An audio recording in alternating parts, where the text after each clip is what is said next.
Assalamualaikum warahmatullahi wabarakatuh. Terima kasih, Anda telah kembali di channel YouTube kami. Saluran informasi yang mengkisahkan kisah-kisah Islami, serta kisah para ulama dan kekasih Allah. Kali ini, kami akan membahas tentang sosok Syekh Yusuf Al-Makassari. Siapakah sosok beliau sebenarnya? Serta apa sajakah keistimewaan yang beliau miliki, sehingga namanya begitu dikenal dunia? Untuk mengetahui jawabannya, simak penjelasan kami kali ini hingga akhir.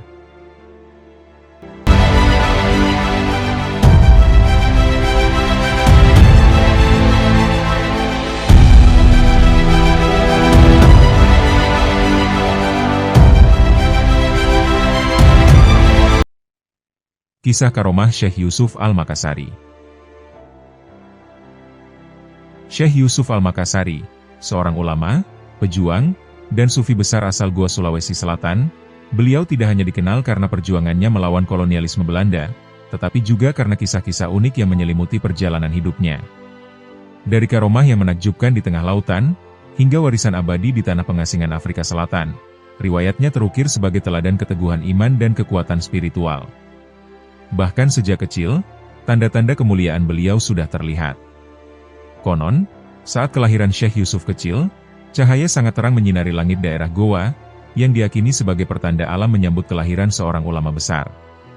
Salah satu kisah karomah Syekh Yusuf yang paling masyhur, adalah kemampuannya menghidupkan kembali ikan yang telah kering.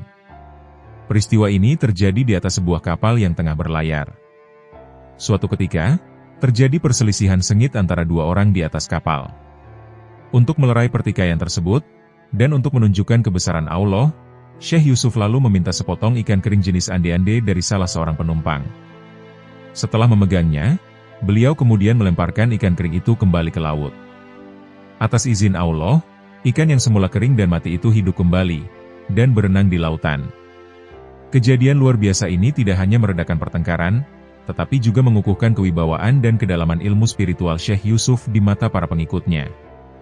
Selain itu, Syekh Yusuf juga diyakini memiliki karomah mampu berjalan di atas air. Meskipun tidak ada catatan naratif yang terperinci mengenai peristiwa spesifik ini, keyakinan akan kemampuannya ini tersebar luas di kalangan masyarakat yang mengenalnya, menjadi simbol dari ketinggian derajat spiritual dan kedekatannya dengan Sang Pencipta.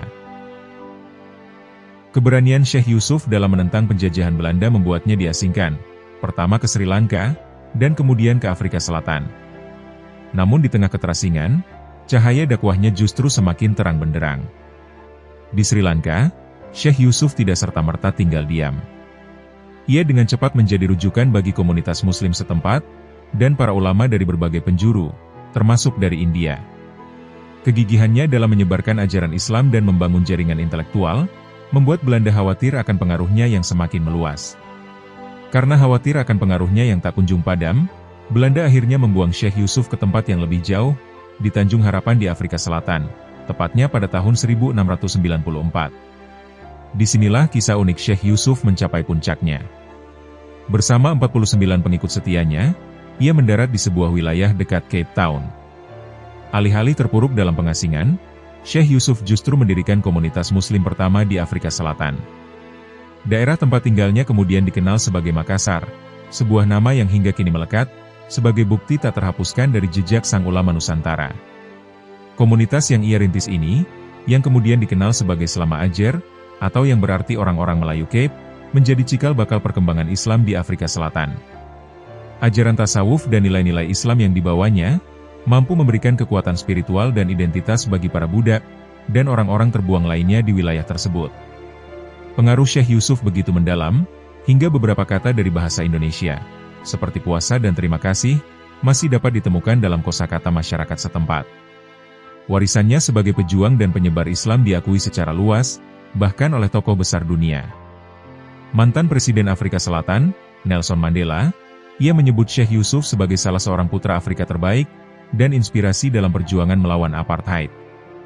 Kisah unik Syekh Yusuf Al-Makassari adalah perpaduan antara perjuangan fisik melawan penindasan, dan kekuatan spiritual yang melampaui batas-batas duniawi. Dari karomah di tengah samudera hingga menanam benih Islam di ujung benua Afrika, perjalanannya menjadi bukti bahwa cahaya kebenaran tidak akan pernah bisa dipadamkan oleh tirani dan pengasingan.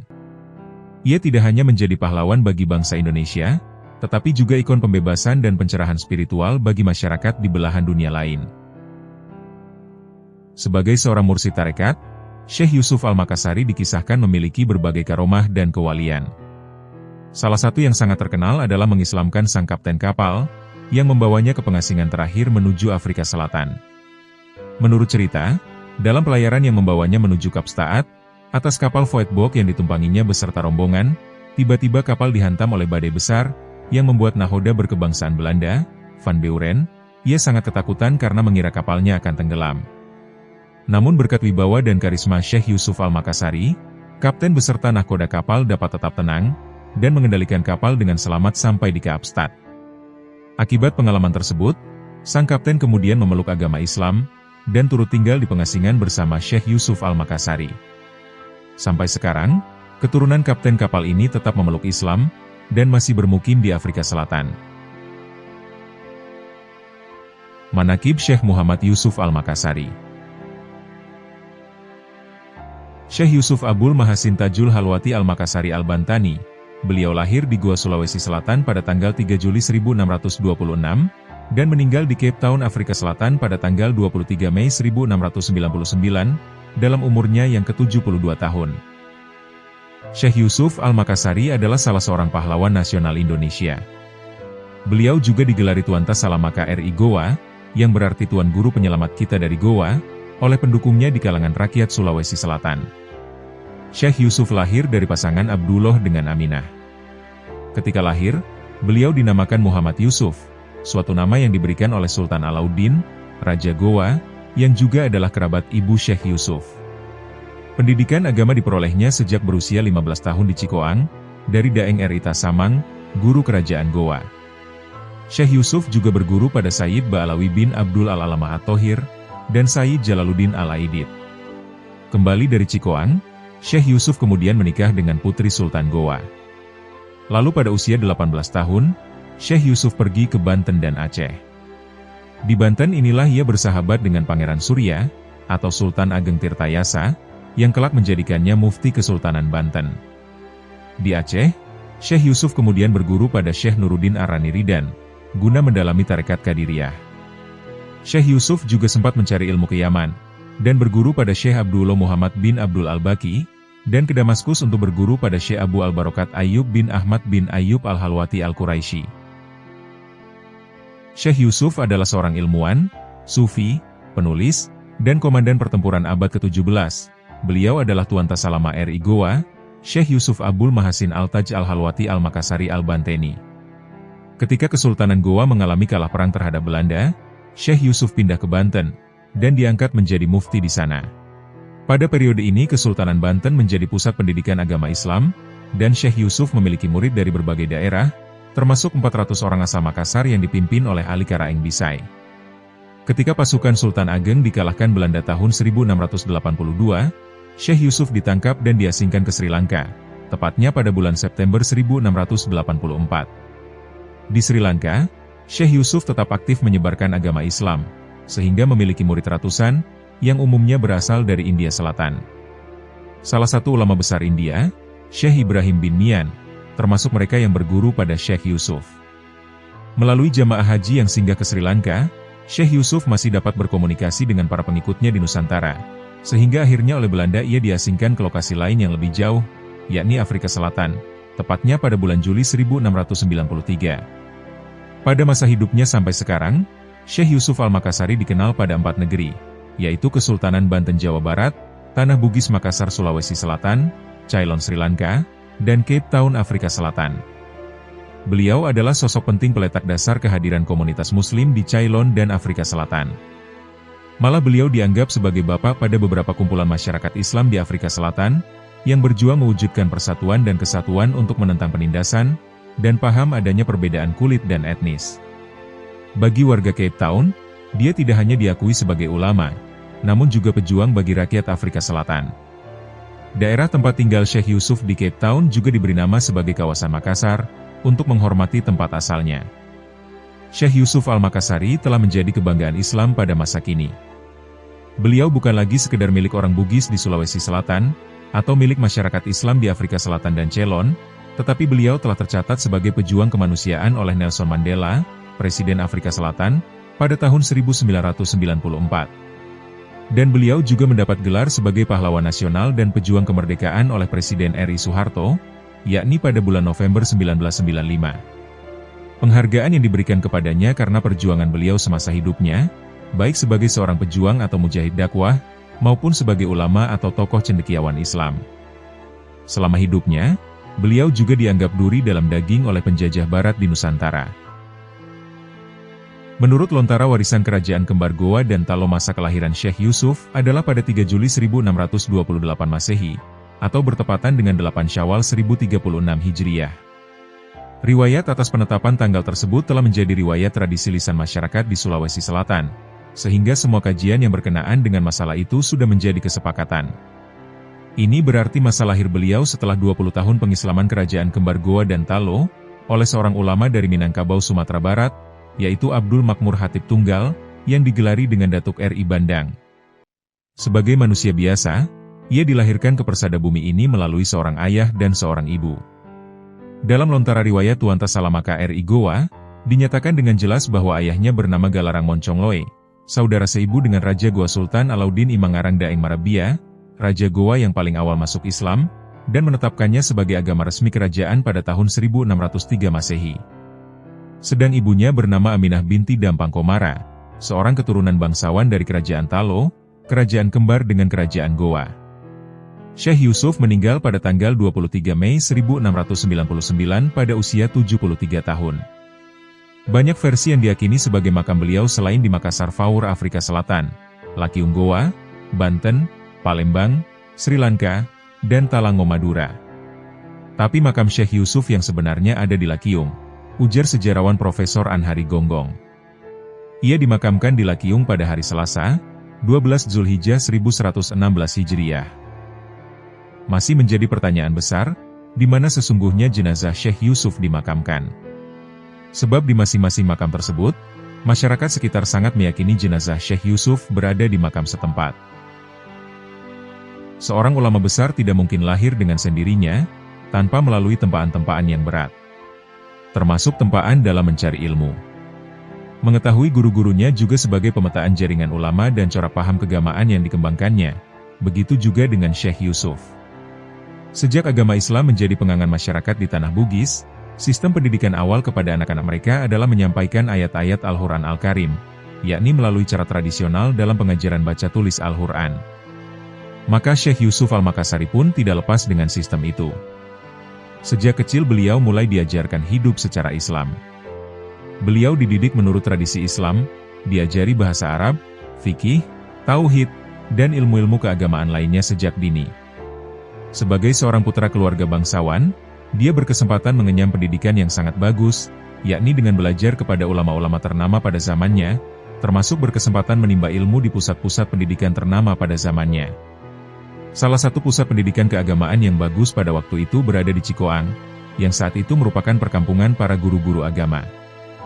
Mereka adalah keluarga-keluarga Sayyid Arab, yang diyakini sebagai keturunan Rasulullah Muhammad SAW. Pada usia 15 tahun Muhammad Yusuf belajar di Cikoang pada seorang sufi, ahli tasawuf, mistik, guru agama, dan dai yang berkelana, yaitu Syekh Jalaluddin Al-Aidid.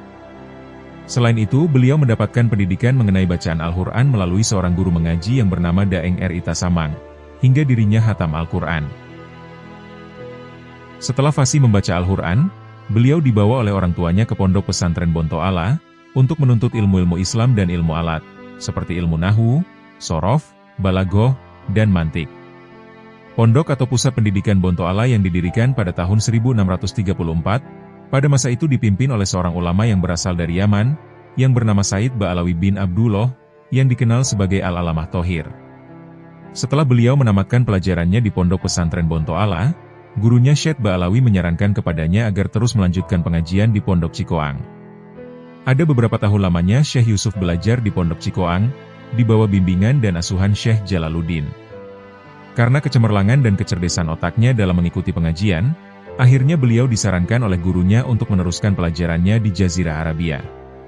Walaupun hidup di lingkungan istana, Namun semangat untuk menuntut ilmu tidak padam oleh tawaran-tawaran kehidupan enak ala istana. Di usia yang masih tergolong remaja, yang kurang lebih beliau berusia 18 tahun, beliau kemudian berencana menuntut ilmu ke Makkah. Sebelum niatan itu terwujud, ada satu adat pada saat itu yang harus dipenuhi oleh Syekh Yusuf sebagai bagian dari keluarga kerajaan, yaitu supaya membekali diri dengan berguru kepada para paku bumi di 3 gunung, yakni di Gunung Latimojong di wilayah Kerajaan Luwu, Gunung Balusaraung di wilayah Kerajaan Bone, Gunung Bawakaraeng di wilayah Kerajaan Goa, sebagai puncak 3 kerajaan yang memiliki ciri khas dan tradisi budaya tersendiri. Tepat pada tanggal 22 September 1644, di usianya yang ke-18 tahun, Yusuf muda berangkat menumpang kapal Melayu, dengan tujuan menuntut ilmu-ilmu Islam di Jazirah Arabia, terutama di Mekah dan Madinah sebagai pusat pendidikan Islam pada masa itu. Oleh karena jalan pelayaran niaga pada waktu itu mesti melalui Laut Jawa dan transit di Banten, dalam persinggahan inilah ia berkenalan dengan ulama dan tokoh agama, serta orang-orang besar di Banten. Disinilah dia bersahabat dengan Pangeran Surya, anak dari Sultan Mufahir Mahmud Abdul Qadir, Sultan Kerajaan Banten pada masa itu. Kemudian dia berangkat ke Aceh dan berguru pada Syekh Nuruddin Ar-Raniri, salah seorang penasihat Sultanah Syofiatuddin, Raja Perempuan Aceh. Syekh Nuruddin Ar-Raniri adalah negarawan, ahli fikih, teolog, sufi, sejarawan, dan sastrawan penting dalam sejarah Melayu pada abad ke-17, yang lahir di Ranir, Gujarat, India. Setelah dari Aceh lalu beliau melanjutkan perjalanannya ke Timur Tengah untuk melaksanakan ibadah haji, sekaligus berguru dengan ulama di sana.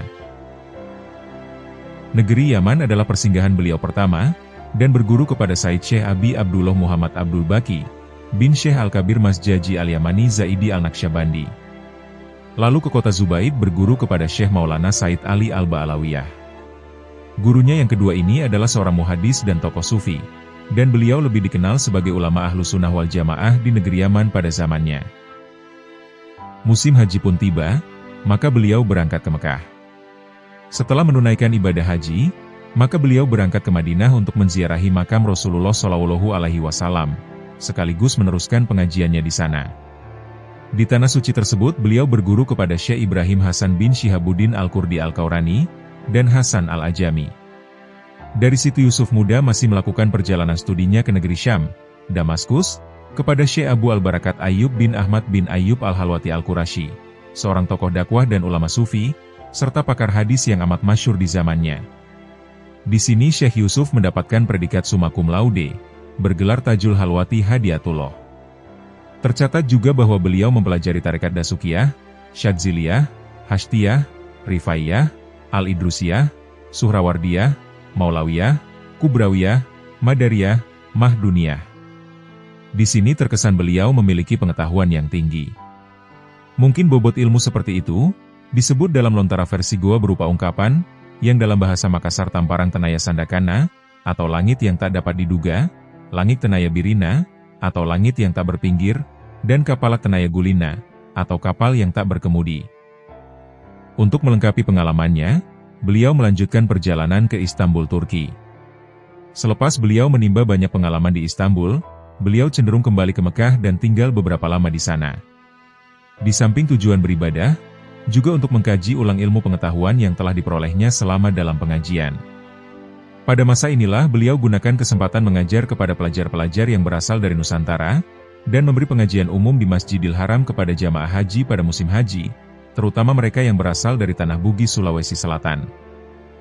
Di antara murid-murid beliau yang mendapat kepercayaan mengajarkan ilmu-ilmu yang diterimanya di Mekah, mereka ialah Abu Al-Fat Abdul Basir Al-Darir, Tuang Rapang, Abdul Hamid Karaeng Karunrung, dan Abdul Qadir Majineng. Mereka adalah berasal dari Sulawesi Selatan, dan mereka inilah yang menghidup suburkan tarekat Halwatiyah Syekh Yusuf di Tanah Bugis. Cara-cara hidup utama yang ditekankan oleh Syekh Yusuf dalam pengajarannya kepada murid-muridnya, ialah kesucian batin dari segala perbuatan maksiat dengan segala bentuknya. Dorongan berbuat maksiat dipengaruhi oleh kecenderungan mengikuti keinginan hawa nafsu semata-mata, yaitu keinginan memperoleh kemewahan dan kenikmatan dunia. Hawa nafsu itulah yang menjadi sebab utama dari segala perilaku yang buruk. Tahap pertama yang harus ditempuh oleh seorang murid atau salik, adalah mengosongkan diri dari sikap dan perilaku yang menunjukkan kemewahan duniawi. Ajaran Syekh Yusuf mengenai proses awal penyucian batin menempuh cara-cara moderat. Kehidupan dunia ini bukanlah harus ditinggalkan dan hawa nafsu harus dimatikan sama sekali, melainkan hidup ini harus dimanfaatkan guna menuju Tuhan. Gejolak hawa nafsu harus dikuasai melalui tata tertib hidup, disiplin diri, dan penguasaan diri atas dasar orientasi ketuhanan, yang senantiasa melingkupi kehidupan manusia. Dalam pandangan Syekh Yusuf, hidup bukan hanya untuk menciptakan keseimbangan antara duniawi dan ukhrawi, namun kehidupan ini harus dikandungi cita-cita dan tujuan hidup menuju pencapaian anugerah Tuhan. Dengan demikian, Syekh Yusuf mengajarkan kepada muridnya untuk menemukan kebebasan dalam menempatkan Allah yang Maha Esa sebagai pusat orientasi dan inti dari cita, karena hal ini akan memberi tujuan hidup itu sendiri. Pemikiran tasawuf yang ia kembangkan, menegaskan peran tasawuf yang besar dalam pembentukan karakter keberagamaan Islam di Nusantara. Beberapa ajarannya, yaitu makna tasawuf yang berhubungan dengan akidah, konsep tauhid dan wahdatul wujud, konsep makrifat dan hakikat, makna zikrullah, wujud Tuhan dan bayang-bayang, karomah, mukjizat dan istidroj, dan penjelasan mengenai al-insan al-kamil, memberikan pengaruh besar dalam keberagamaan umat Islam di Nusantara. Syekh Yusuf adalah ulama yang produktif menulis, kitab-kitab yang ditulisnya merupakan prasasti ilmu bagi generasi setelahnya. Setidaknya, terdapat 7 karya penting dari beliau, menurut Abu Hamid dalam bukunya, Syekh Yusuf seorang ulama, sufi, dan pejuang. Di antara 7 kitab tersebut adalah kitab Kaifiyat Al-Mughni wal Isbat, Safinat An-Najat, Hablu Al-Warid li Sa'adat Al-Murid, Al-Barokat As-Sailaniyah, An-Nafati As-Sailaniyah, Matolib As-Salikin, Risalat Goyah Al-Ihtisar. Berbeda dengan Abu Hamid, Nabila Lubis dalam bukunya Syekh Yusuf Al-Taj Halwati Al-Makassari, ia menemukan sedikitnya 25 kitab karangan beliau yang ditulis era Banten dan Ceylon. Terlepas dari perdebatan berapa jumlah pasti karya Syekh Yusuf, yang pasti masih banyak yang tersisa dari Syekh Yusuf, baik berupa semangat perjuangannya menumpas kezoliman, maupun belantara ilmu yang masih tercecer. Tinggal bagaimana kita saja, apakah kita bersedia mengais untuk memunguti keutamaan, kearifan, keteladanan, dan ilmu-ilmu dari beliau. Atau malah kita melupakannya. Syekh Yusuf adalah seorang tokoh besar yang memberikan sumbangsih luar biasa bagi peradaban Islam di Nusantara. Keluasan ilmu yang beliau peroleh melalui kontak ilmu pengetahuan dengan pusat-pusat keilmuan Islam, telah membentuk pribadinya sebagai pemikir dan penulis Muslim. Pemikirannya yang brilian adalah sebuah warisan emas bagi bangsa Indonesia, khususnya umat Islam. Syekh Yusuf Al-Makassari dalam kajiannya tidak membedakan antara perkataan tasawuf dan suluk. Beliau menyatakan, bahwa istilah tasawuf merujuk kepada kaidah pengalaman syariah semata-mata. Suluk pada hakikatnya adalah merupakan jalan untuk mendekatkan diri kepada Allah Subhanahu wa Ta'ala. Melalui pengalaman syariah Islam, yaitu ajaran yang telah dibawa oleh Rasulullah Shallallahu Alaihi Wasallam. Walau bagaimanapun istilah tasawuf biasa juga digunakan merujuk kepada hasil daripada amal ibadah seseorang hamba. Pandangan ini sesuai dengan makna tasawuf yang dikemukakan oleh Al-Syaroni dalam At-Tabaqat Al-Kubro, yang berbunyi sebagai berikut. Tasawuf adalah hasil amalan hamba terhadap hukum-hukum syariah. Definisi tasawuf yang digunakan oleh Syekh Yusuf, diantaranya sebagai berikut. Bersungguh-sungguh dalam mendekatkan diri kepada Allah Malik Al-Muluk. Di samping itu, definisi lain yang sering juga diungkapkan oleh beliau dalam tulisannya seperti berikut ini. Tasawuf ialah pemurnian niat semata-mata kepada Allah, dan natijahnya ialah mengamalkan akhlak dengan akhlak Allah Subhanahu wa Ta'ala. Juga ditemukan definisi lain lagi dari beliau, seperti berikut ini. Awal tasawuf adalah ilmu, pertengahannya amalan, dan akhirnya ialah pemberian. Dari definisi-definisi yang disebutkan tadi, dapat dipahami bahwa tasawuf bagi Syekh Yusuf Al-Makassari adalah merupakan amalan yang sungguh-sungguh dalam menjalani al-suluk, yaitu usaha mendekatkan diri kepada Allah, semata-mata mengharapkan ridhanya. Dengan demikian, seorang hamba Allah dapat mencapai taraf yang mulia, dengan memiliki sifat terpuji yang diridai oleh Allah Subhanahu wa Ta'ala, melalui suluk atau tasawuf. Dalam upaya menjalankan pengajaran dan dakwah Islam melalui tasawuf, Syekh Yusuf selalu mengaitkan tasawufnya dengan akidah Islamiyah. Pesan ajaran beliau dalam berbagai tulisannya, terutama dalam Al-Nafah Al-Sailaniyah, Zubdat Al-Asror, dan Habi Al-Warid, selalu dikaitkan perlunya seorang hamba yang memulai suluknya dengan mengesahkan akidahnya. Maksudnya, yang paling utama diperlukan dalam menjalani amalan tasawuf adalah asas akidah yang sahih. Jika akidah itu benar dan kuat, maka amalan tasawuf akan berjalan sesuai dengan ajaran Islam yang benar. Akan tetapi jika akidah rapuh dan tidak benar, jelas akan merusak amalan selanjutnya, karena asas akidah yang tidak benar menjadikan seorang salik bisa terperangkap dalam ajaran sesat dengan tidak disadari. Akidah yang benar menurut pandangan Syekh Yusuf, adalah akidah yang berdasarkan kepada ittiba al-Rasul.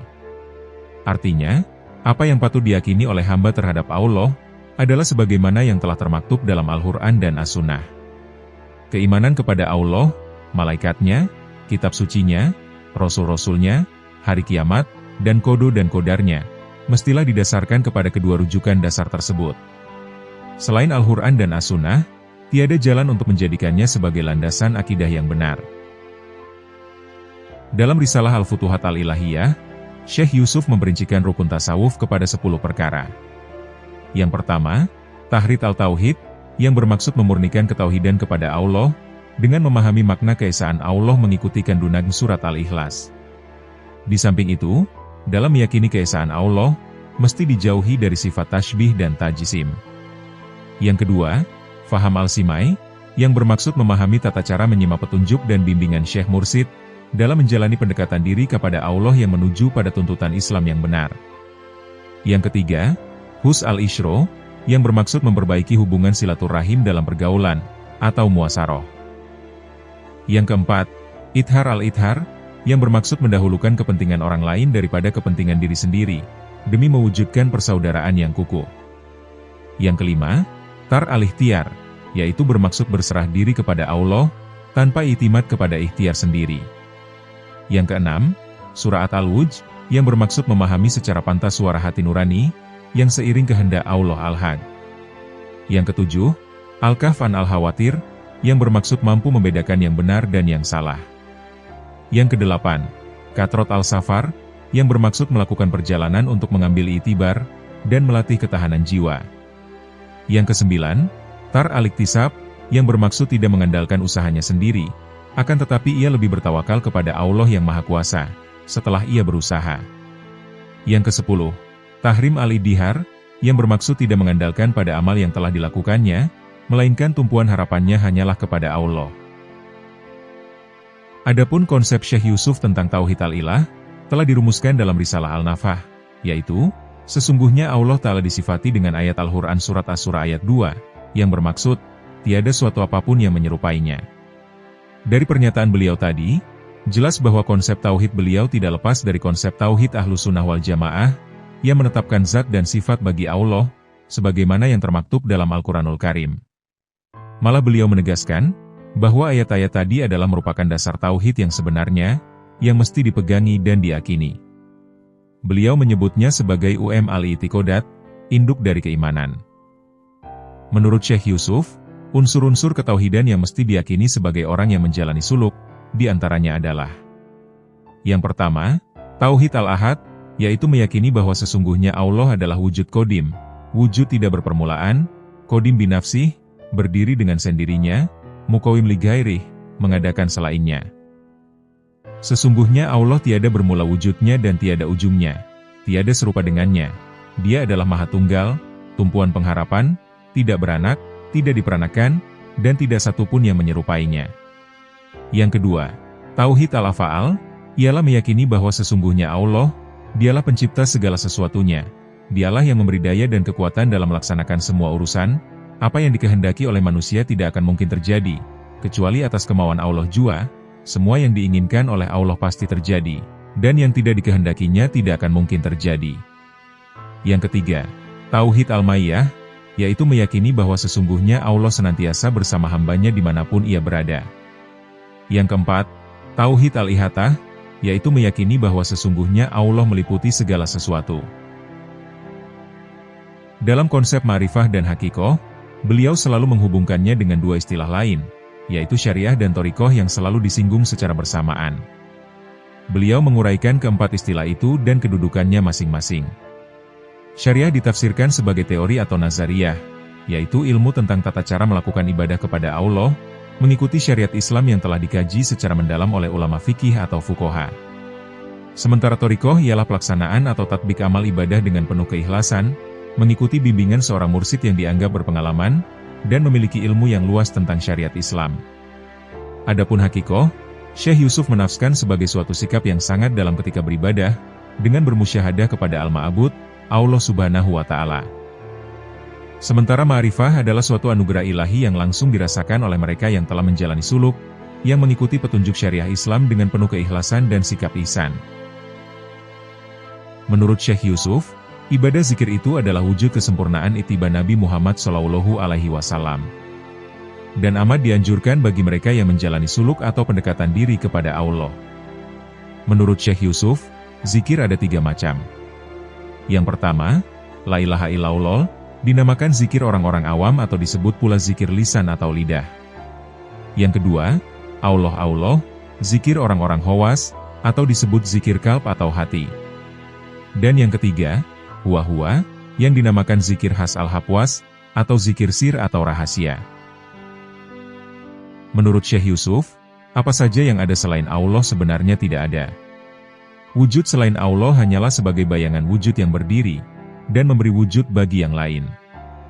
Yang demikian itu adalah wujud al-haq. Ia menggambarkan bahwa bayang-bayang seseorang itu bukan terwujud dengan sendirinya, melainkan wujud karena adanya orang itu sendiri. Yang ada itu adalah orangnya saja, sekalipun bayangan itu terlihat dengan mata. Tentang karomah dan mukjizat, atau hal-hal yang luar biasa yang terjadi atas diri hamba atau orang awam, dinamakan istidroj bukan karomah. Apabila terjadi atas diri seorang soleh yang melaksanakan syariat berlebih-lebih, maka dinamakanlah karomah sebagai karunia dari Allah. Dan bila terjadi atas diri seorang nabi, maka itu dinamakan mukjizat. Akan tetapi bila terjadi sebelum masa kenabian, maka hal itu dinamakan irhas. Menurut Syekh Yusuf, manusia sempurna adalah manusia yang mengenal Allah, dan sampai ke makom makrifat, bukanlah manusia biasa atau binatang yang berbentuk manusia. Manusia sempurna yang ingat pada Allah dalam segala urusannya kapanpun dan dimanapun ia berada. Segala kehendaknya untuk Allah, dan selalu di sisinya. Manusia sempurna itulah yang dipilih Tuhan untuk menampakkan dirinya. Lalu ia diberikannya berbagai macam sifatnya kepada manusia tersebut, seolah-olah hamba tersebut setelah berakhlak dengan akhlakullah. Dia menjadi khalifahnya di bumi, dan menyerupainya, karena Allah telah menciptakan Adam untuk menjadikannya khalifatullah di bumi. Manusia macam inilah yang menjadi rahasianya. Semoga kita bisa mengambil teladan dari beliau, Syekh Yusuf Al-Makassari. Demikianlah pembahasan kami tentang sosok mulia dari bangsa Bugis, Syekh Yusuf Al-Makassari. Semoga Allah Subhanahu wa Ta'ala mengumpulkan kita dengan para kekasihnya, di dunia maupun akhirat. Semoga kita dapat meneladani kepribadian akhlak para kekasih Allah, serta mengambil hikmah dari kisah-kisahnya. Dan semoga dengan apa yang telah kami sampaikan, dapat menambah ketakwaan kita kepada Allah Subhanahu wa Ta'ala. Wallahu a'lam bishawab.